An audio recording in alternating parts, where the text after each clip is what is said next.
시간에 같이 나눌 말씀은 요한복음 1장 1절의 말씀입니다.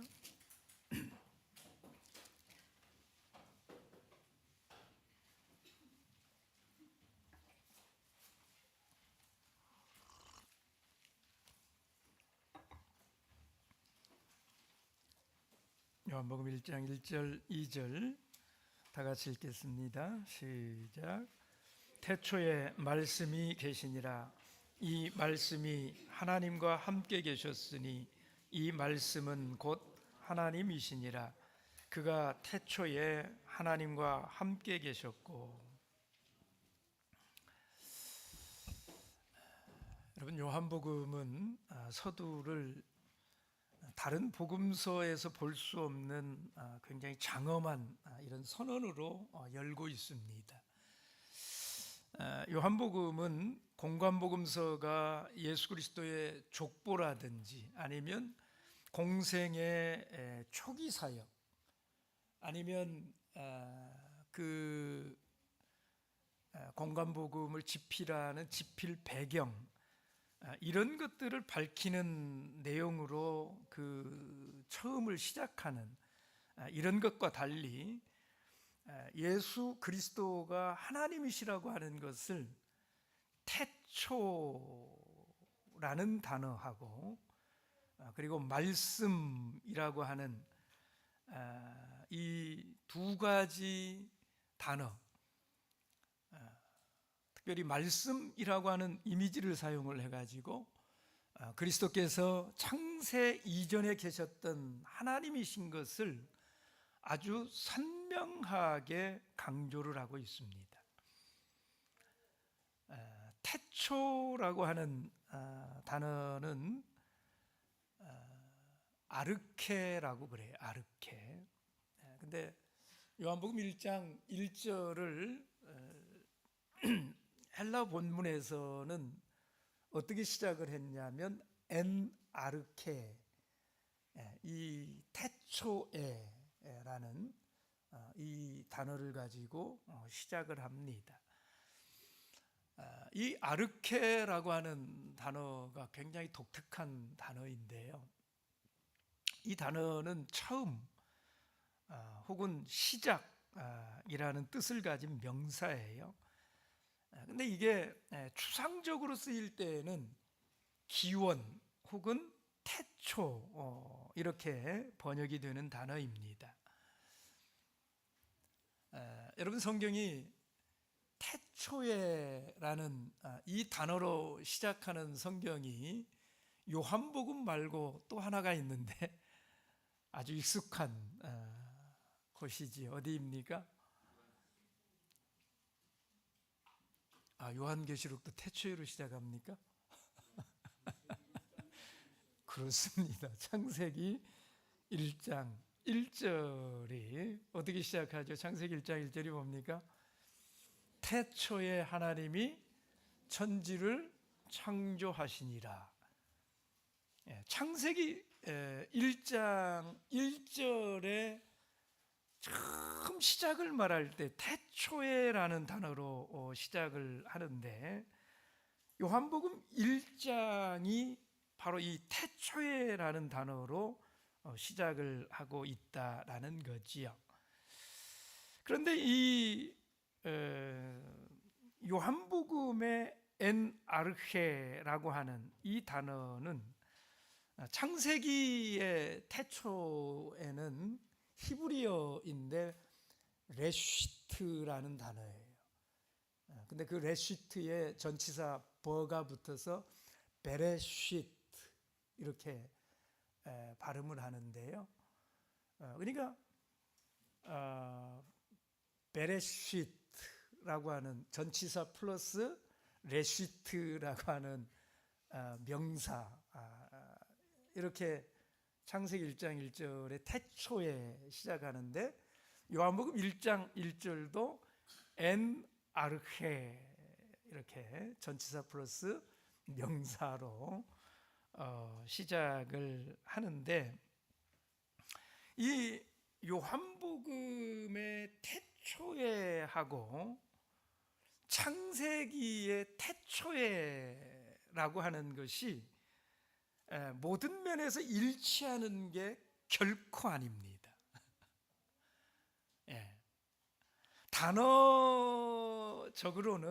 둘 다 태초에 이렇게 번역을 해놓고 그렇게 말을 하는 단어여서 이게 같은 걸 표현하고 있는 것처럼 보이지만 창세기와 요한복음에 사용된 이 태초에라고 하는 단어의 의미는 큰 차이가 있다라는 거예요.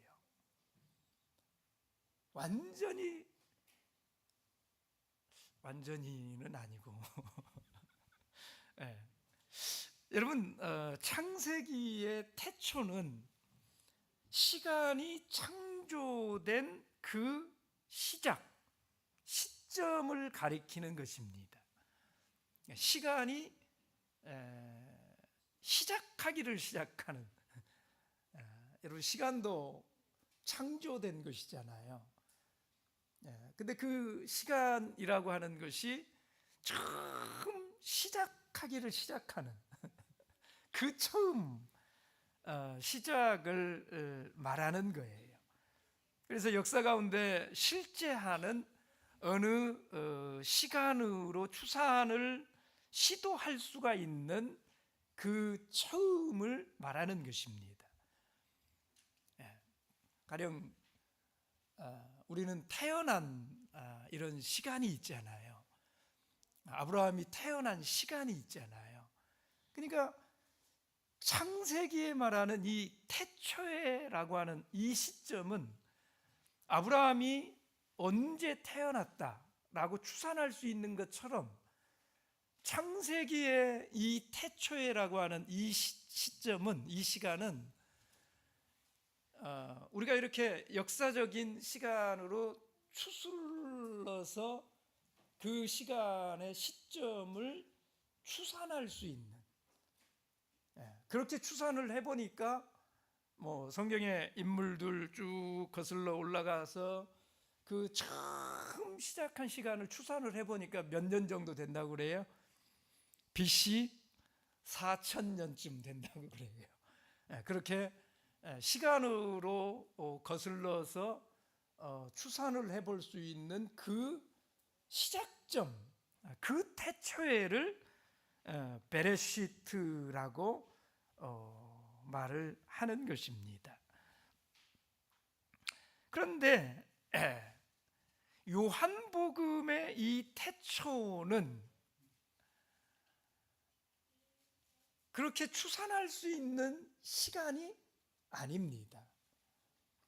요한복음에서 말하는 이 태초는 그렇게 우리가 추산할 수 있는 처음 시간이 시작하는 창세기의 태초라고 하는 그 시점 이전의 시간을 말하는 거예요. 이전에. 근데 이건 어떻게 이 단어로 표현할 수 있는 단어가 없어요, 그걸. 이해가 되십니까? 이건 시간, 시작이라고 하는 이 단어를 가지고는 그 창세기의 태초가 시작하는 그 시점을 표현할 수는 있는데 그 시간이 없는, 그 시간이 시작한 그 시간 이전에 이거는 어떻게 표현할 단어가 없다 이 말이에요. 영혼의 개념이기 때문에 추산조차도 불가능한 이런 개념의 영역이기 때문에, 그래서 태초라고 하는 단어는 똑같지만 그 태초를 가지고 표현하려고 하는 것은 창세기의 태초와 요한복음의 태초는 전혀 다르다라는 거예요. 의미가 같지가 않아요. 이걸 완벽하지는 않지만 이렇게 시각화를 시켜본다면, 여러분, 창세기의 태초라고 하는 시간이 출발하는 그 시간을 점으로 이렇게 찍어서 표현을 해본다면 창세기는 태초에라고 하는 것은 그 점이, 이 주먹이 점이라고 하면 바로 여기에서 하나님이 세상을 창조하셨다라는 거예요. 천지를 창조하신다. 이때 창조하신다라는 거예요.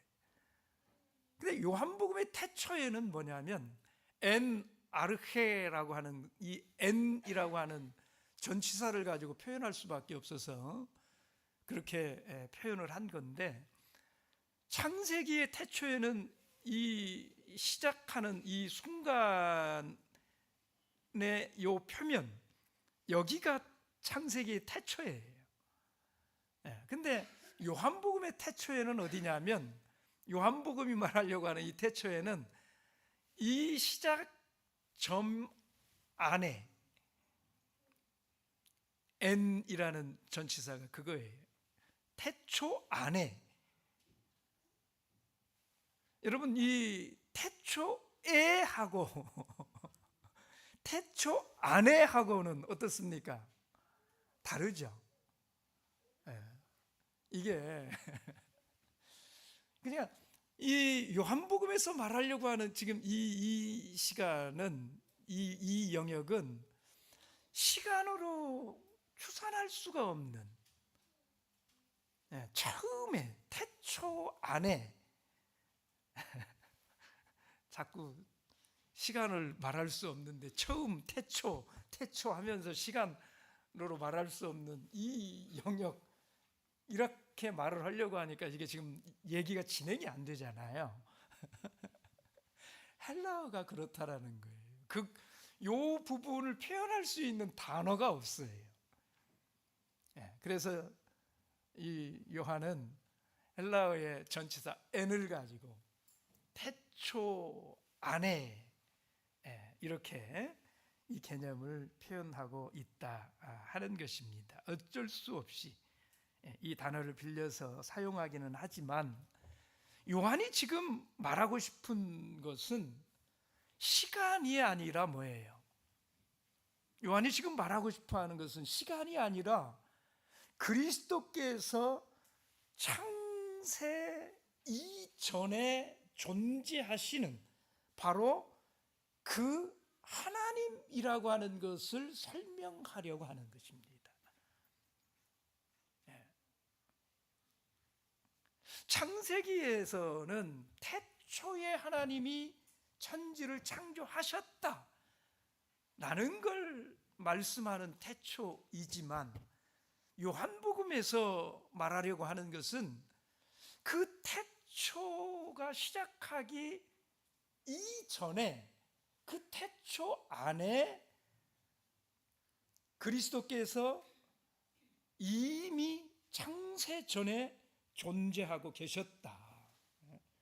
그래서 이 태초는 창세기의 태초와는 의미가 다르다라고 하는 것을 보충해서 설명하려고 한 것이 2절의 말씀인 것입니다. 여러분, 2절에 이렇게 말했어요. 그가 태초에 하나님과 함께 계셨고. 여러분, 이 말씀을 한번 잘 이해를 해보십시오. 자, 그가는 2절에 그가는 누구일까요? 뭘 말하는 겁니까? 1절에 말씀하고 있는 말씀이지요. 2절에서는 그 말씀을 그가로 받고 있는 겁니다. 자, 그러면 보십시오. 이 말씀이 태초에 하나님과 함께 계셨고 라고 하는 것이 어떤 순간을 말씀하고 있는 것인가 하는 거예요. 여러분, 창세기의 태초에 하나님께서 천지 만물을 뭘로 창조하십니까? 말씀으로 창조하시지요. 여러분, 하나님이 태초에 창세기에서 말씀하는 그 말씀으로 세상을 창조하는 이 과정을 한번 생각을 한번 해보세요. 예. 여러분 그때에 어땠을 것 같습니까? 하나님이 계시고 만물의 시작이 있을까요? 아니면 하나님과 함께 만물도 시작될까요? 이치적으로 여러분 한번 생각을 해보세요. 창세기 1장 1절에서는 태초에 하나님이 천지를 창조하시니라. 근데 말씀으로 천지를 창조하시잖아요. 자, 그러면 그 처음 창조하는 그때에 하나님이 계시고 말씀이 이렇게 계시고,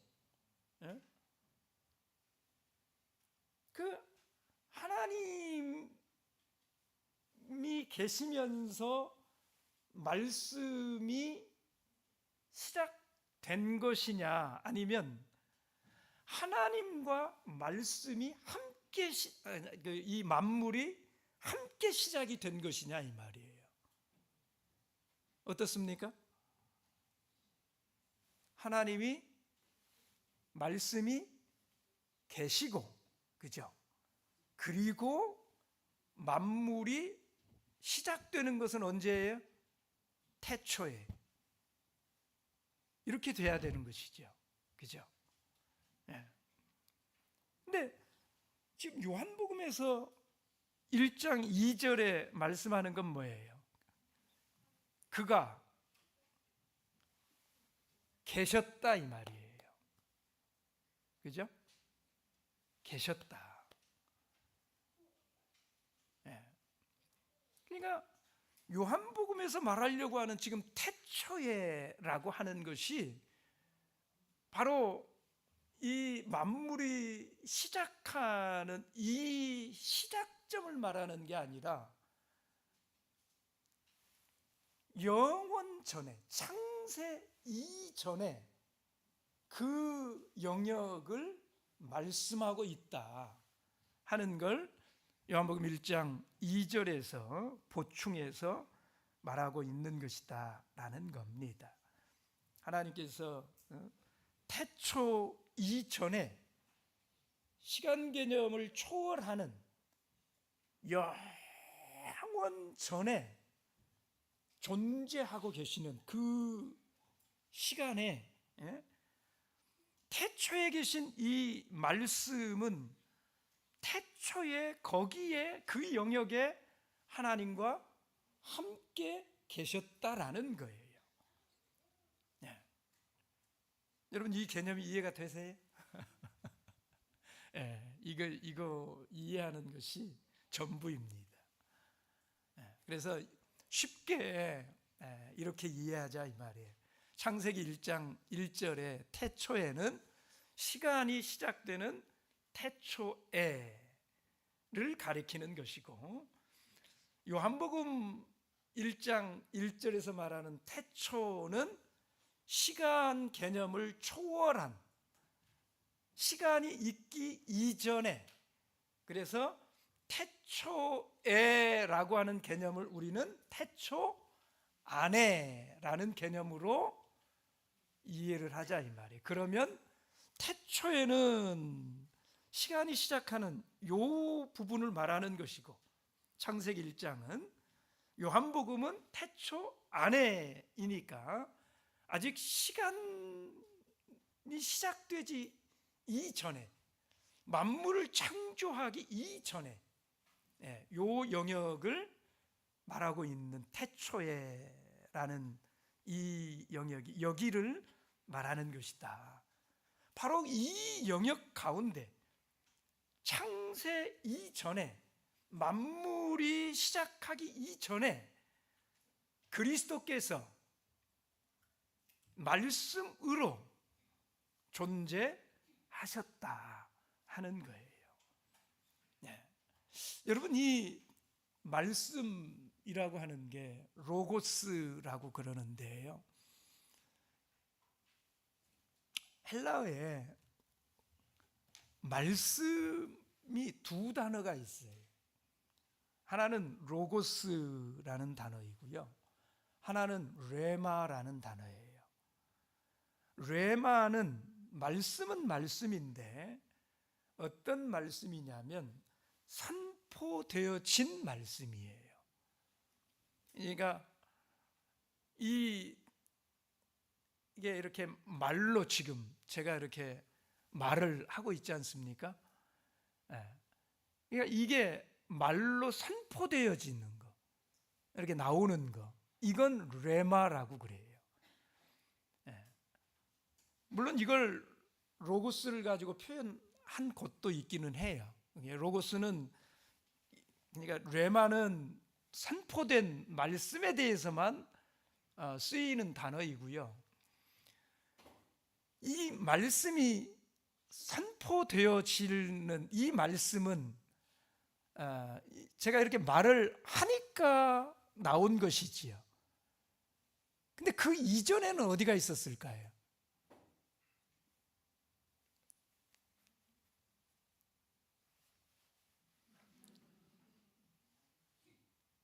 이게 말을 하니까 이렇게 나오는 거예요. 그 근본, 그걸 로고스라고 그럽니다.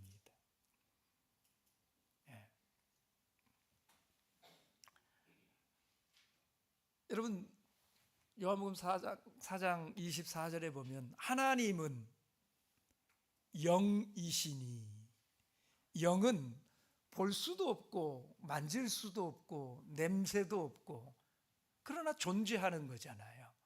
그렇죠? 로고스는 어떨까요?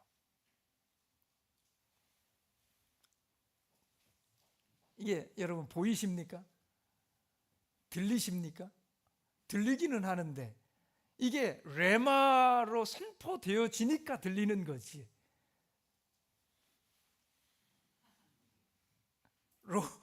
로고스는 어떻습니까? 보이지도 않고 그러나 존재하는 거죠. 하나님이 영이신 것처럼 오늘 말씀이 곧 하나님이시라고 말씀을 하는 이 말씀은 로고스를 말하는 것입니다. 그래서 요한은 이 세계가 만물이 시작되기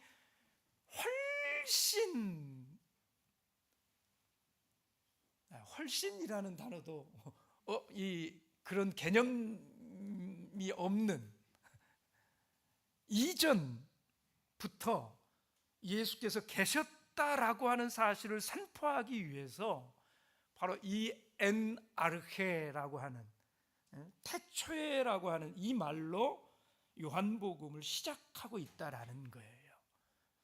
여러분, 이것은 예수 그리스도에 대한 정확한 통찰력과 확고한 신뢰의 바탕이 있었기에 가능한 일인 것입니다. 지난 시간에 말씀드렸죠. 요한이 이 요한복음을 맨 마지막에 쓴 것이라고요. 그래서 모든 것들을 알고 있는 요한이 보충적인 의미로 그리고 해설되어지지 않은, 그러니까 이런 모든 걸 알고 있는 이런 예수 그리스도에 대한 통찰력이 없으면 이런 표현을 할 수가 없다 이 말이에요. 이런 말씀을 할 수가 없는 거다 이 말이에요. 근데 요한이 이미 그걸 알고 있기 때문에 요한은 요한복음 1장 1절을 이 말씀으로 시작을 하고 있는 것이다. 여러분, 그 태초에 그 엔아르헤에 뭐가 있었어요? 말씀이 계시니라. 여기서 요한은 예수님을 말씀이라고 하는 이미지로 표현을 하고 있습니다. 여러분, 이 말씀으로부터, 이 로고스로부터 예수를 설명하려고 하는 것입니다. 시간이 시작하기 이전에, 영원 전에, 태초에, 엔아르헤에, 그 태초 안에 말씀이 있었다라는 거예요. 이 말씀이 하나님이신데, 이 말씀이 영인데 하나님이신데 14절에 가서는, 요한복음 1장 14절에 가서는 그 말씀이 뭐예요? 육신이 되어서 육신을 입고 이 땅에 오신 예수 그리스도이시라는 것입니다. 그래서 지금 요한이 증거하고 싶은 것이 바로 이거예요. 예수 그리스도께서 만물이 시작하기 전에, 아직 시간 개념이 시작되기 이전에 존재하고 계셨던 바로 그 하나님, 세상 만물을 창조하신 그 하나님이시라는 거예요.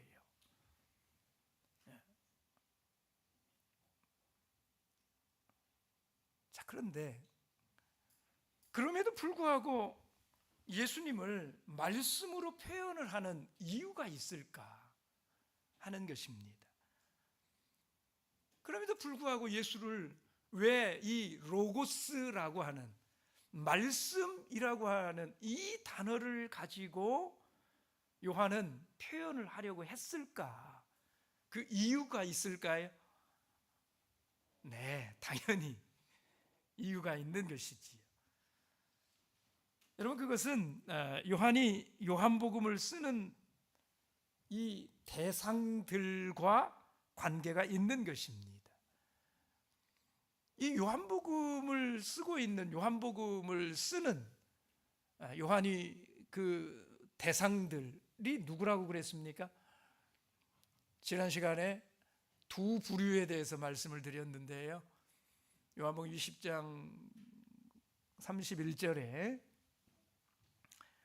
하나는 너희, 거기 보면 너희가가 두 너희가가 나와요. 하나는 누굽니까? 디아스포라 유대인 성도들. 그러니까 유대인으로서 예수를 믿는 성도들. 그 성도들은 어떤 상태에 있다고 그랬습니까? AD 90년경의 성도들은 유대인들로부터는 겁쟁이, 비겁자라고 하는 비난을 받고 있고, 로마로부터는 핍박을 받고 있고, 그래서 그들의 이 머릿속에 예수를 하나님의 아들 그리스도로 믿고 있던, 그들에게 있어서 하나님의 아들이라는 표현은 하나님이라는 표현과 동일한 표현이라고 그랬지요. 예. 그 예수를 그리스도로, 메시아로 믿는 그 믿음이 흔들리고 있는 AD 90년의 디아스포라 유대인 성도들에게는 이 요한복음을 통해서 뭘 갖게 하려고요? 예수가 그리스도이심을 믿게 하려고 그들에게 쓰는 것이고요. 그리고 또 한 부류는 누구입니까? 헬라파, 헬라의 경건한 헬라인들, 경건한 헬라인들, 그들이 유대인 회당 공동체에 와서 하나님을 예배하는 이런 무리들이 있었다고 그랬죠. 바로 그런 무리들에게는 뭐예요? 그 이름을 힘입어서 영생을 얻게 하려고, 이 두 가지 목적으로 이 두 가지 부류에게 요한복음을 쓰고 있다, 이렇게 말씀드렸잖아요. 여러분, 그것과 요한이 하나님의 실존을 말하는 데 있어서 이 로고스, 말씀이라고 하는 표현을 사용하는 것은 무슨 이유일 거냐, 이 말이에요. 무슨 관계가 있는 것일까요? 이 말씀이라고 하는 표현을 통해서 나타내고자 하는 것이 무엇이냐, 왜 이 말씀이라고 하는 단어를 굳이 요한이 사용을 하려고 하느냐, 바로 이 말씀이란 단어가 유대인들이나 헬라인들에게 결코 생소한 단어가 아니기 때문에 그렇습니다. 유대인이나 헬라인에게 이 말씀이라고 하는 단어가 굉장히 아주 특별한 단어이기 때문에 이 말씀이라는 단어를 쓰는 거예요. 여러분, 유대인들에게 로고스는 무엇일까요? 유대인들에게 말씀은 무엇입니까? 유대인들에게 말씀은, 여러분, 유대인들에게 말씀이 가장 인상적으로 이렇게 들려지고 느껴지는 이런 곳이 어디일까요? 창세기 1장입니다. 창세기 1장.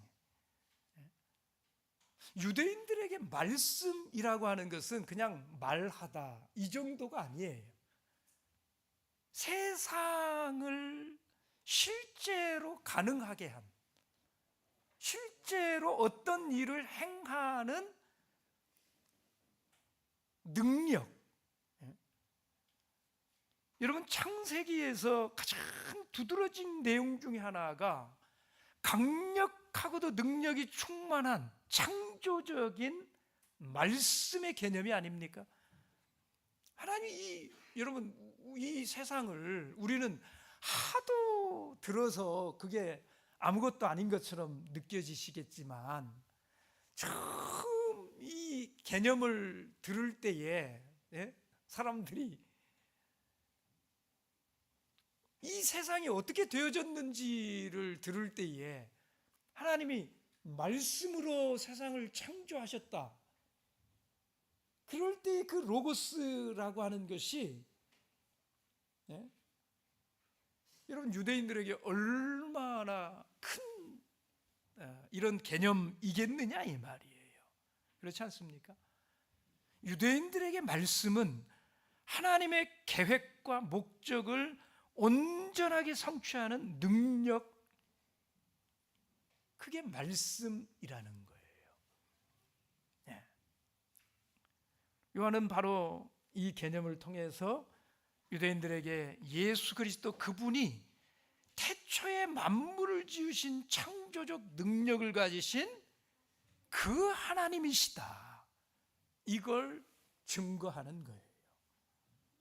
예수 그리스도 그분이 창세 이전에 계셨고, 예수 그리스도 그분이 말씀으로 계시던 분인데, 그 말씀이 우주 만물을 창조하지 않았느냐? 그 말씀이 육신이 되신 분이 예수 그리스도이시다라는 거예요. 그래서 이 말씀이라고 하는 이 개념은 유대인들에게 아주 선명하게 예수 그리스도 그분이 하나님, 세상을 창조한 그 하나님이라고 하는, 이걸 그냥 이렇게 아주 선명하게 그려주는 이런 단어가 로고스라는 단어예요. 그래서 요한이 이 로고스를 그들에게 쓰고 있는 거지요. 헬라인들에게는 어떨까요? 여러분, 헬라인들에게도 이 로고스라고 하는 이 단어는 결코 낯선 개념이 아니었습니다. 특히 헬라의 스토아 학파 그 학자들은 자연의 질서 및 조화가 유지되는 것과 관계해서 만물은 로고스에 의해서 지배되고 있다, 이렇게 헬라 철학에서, 스토아 학파 철학에서는 만물의 시작, 만물을 존재하게 하는 그 이성, 자연의 질서를 유지하는 힘, 이게 로고스예요. 헬라 그 철학 안에서. 그래서 그들에게 이 로고스라고 하는 이 개념은 이 세상에 의미를 넣어주는 이성이고, 또 우주의 질서를 유지하는 힘이고 능력이고, 이런 것이 로고스라는 것입니다.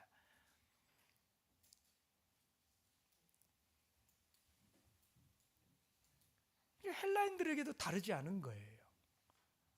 이 로고스가 세계를 완전한 질서 가운데에서 진행하게 하는, 그리고 지속적으로 운행하게 하는 힘이 헬라인들에게 있어서는 로고스라는 거예요.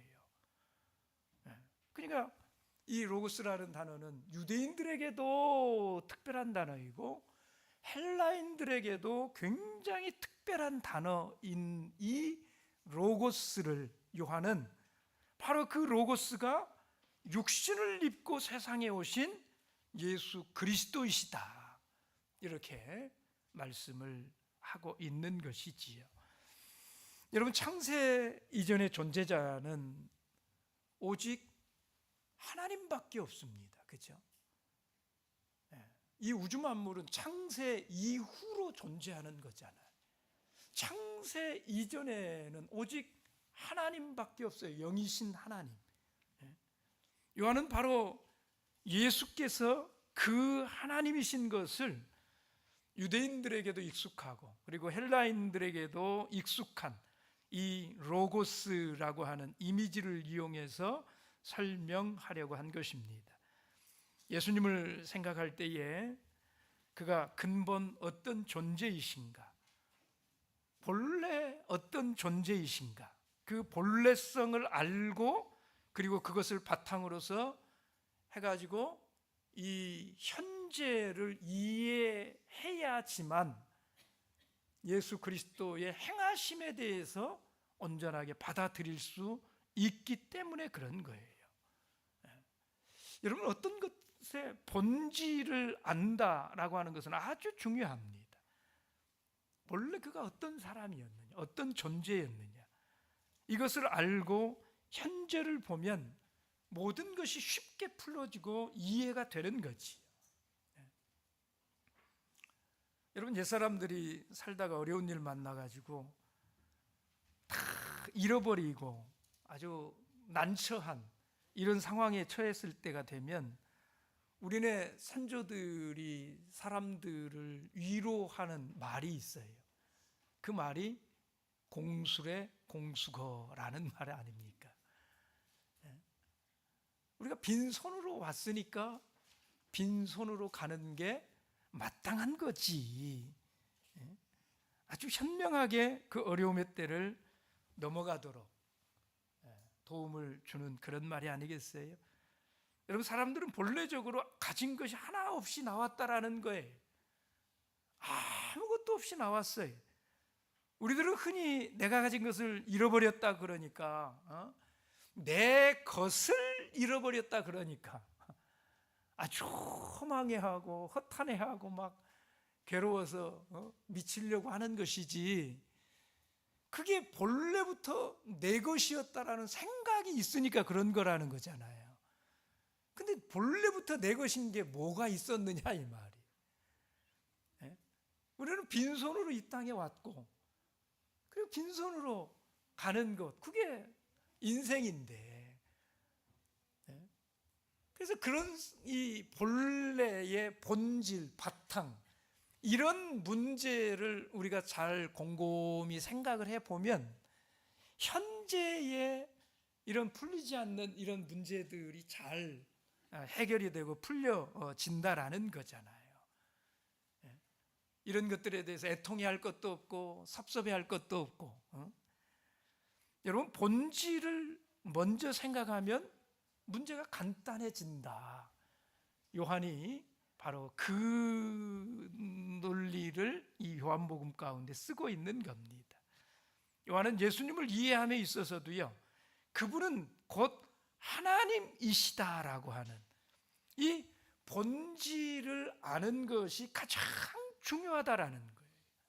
그리고 나서 이제 이 7개의 이적 사건을 보고 그리고 십자가를 보면 그 사건 속에서 내게 향하신 예수께서 왜 그런 일을 행하셨는가 하는 그 의미가 아주 분명하게 드러나게 된다라는 거예요.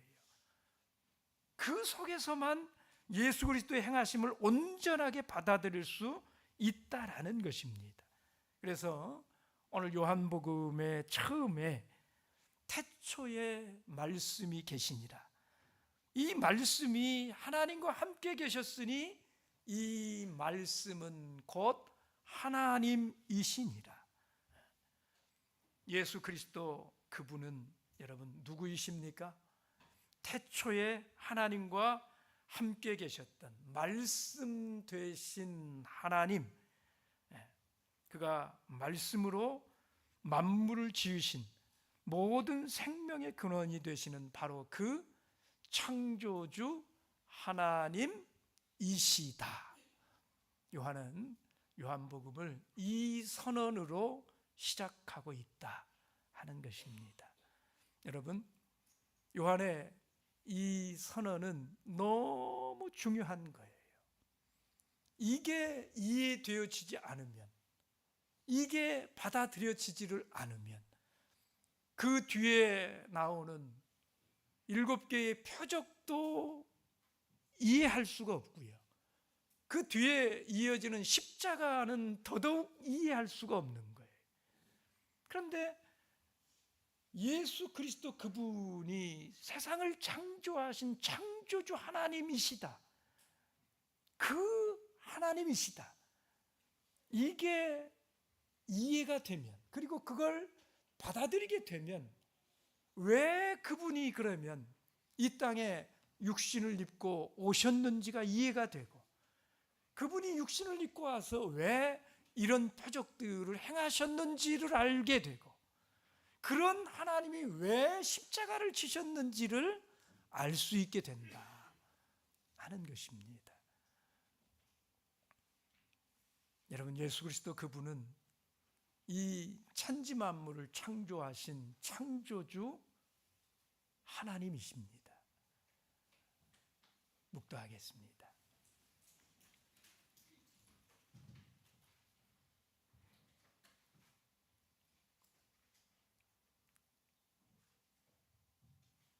아멘.